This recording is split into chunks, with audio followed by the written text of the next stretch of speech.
என்ன Ganesh SBI first slot ரிவ்யூன்னு title போட்டுட்டு மணி 9:05 தான் ஆகுது, பட் எக்ஸாம் 10 மணிக்கு தானே முடியும் அப்படின்னு கேட்பீங்க. ஆக்சுவலாக போன வருஷம் வந்து பார்த்தீங்கன்னா எஸ்பிஐ எக்ஸாமில் வந்து கிளர்க்கில் ஃபஸ்ட்டு எடுத்தோடனே ரீசனிங் ஓப்பன் ஆயிடுச்சு.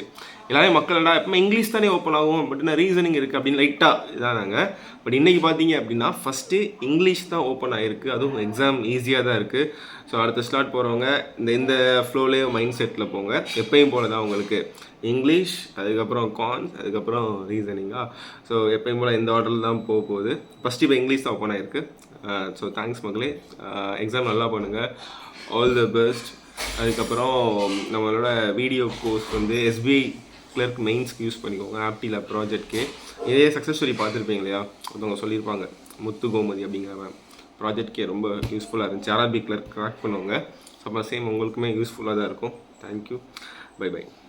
அதே மாதிரி இந்த வீடியோ கீழே ஸ்லாட்டு முடிச்சு கமெண்ட் பண்ணுங்கள், மறந்துடாதீங்க உங்களோட அட்டம்ப்ட்டை. ஓகே.